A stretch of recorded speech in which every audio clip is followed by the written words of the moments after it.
హైదరాబాద్లో మళ్లీ దొంగతనాలు పెరిగాయి. రాత్రి వేళల్లో తాళాలేసి ఉన్న ఇళ్లలోకి చొరబడ్డ దొంగలు జనాన్ని భయపెడుతూ ఉన్నారు. వారం రోజుల వ్యవధిలోనే కూకట్పల్లి పరిధిలో వరుస దొంగతనాలు జరగడం స్థానికులను ఆందోళనకు గురిచేస్తోంది. తాజాగా నిజాంపేట బాలాజీ మెడోస్లోని విలాస్లో చోరీ జరిగింది. వారం క్రితం చోరీ జరిగిన ప్రాంతంలోని మళ్లీ దొంగతనం చేయడం పోలీసులకు సవాల్ విసిరినట్లయింది. సాఫ్ట్వేర్ ఉద్యోగి, రిటైర్డ్ ఉద్యోగికి చెందిన 2 ఫ్లాట్లలో ఓనర్లు లేని విషయాన్ని గుర్తించిన దొంగలు ఇంటి తాళాలను, తలుపులను విరగ్గొట్టి లోపలికి చొరబడ్డారు. బీరువా, లాకర్లు పగలగొట్టి చోరీ పాల్పడ్డారు. అయితే ఇంటి యజమానులు అందుబాటులో లేకపోవడంతో ఎంత మొత్తంలో చోరీ జరిగిందో తెలియదని స్థానికులు అంటున్నారు.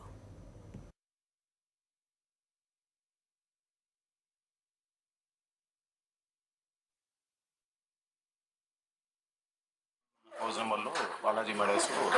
సో అక్కడి నుంచి వాచ్ ఉమెన్ ఏం చేసిందంటే, ఇట్లా ఇంకో ఇల్లు కూడా తలుపులు తీసున్నాయమ్మా అని చెప్తే కర్టెన్ పక్కకి లాగి కంప్లీట్ ఇట్లా కొట్టేశారు. అండ్ గోడ్రేజ్ స్థలం మాత్రం వాళ్ళకి రాలేదు. ఈ సబ్బాలు అంటారు కదా, దాంతో ఒక 1 ఫీట్ వరకు కొట్టారు, అది రాలేదు. కాకపోతే మధ్యలో ఒక ఇది పెట్టారు, ఇది మన మధ్యలో ఒక వుడెన్ తలుపులాగా పెట్టారు.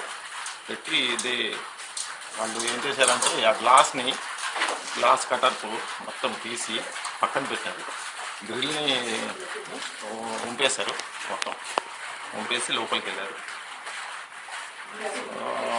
ఏం పోయాయి అనేది ఓనర్స్ వస్తే కానీ మనకి తెలియదు.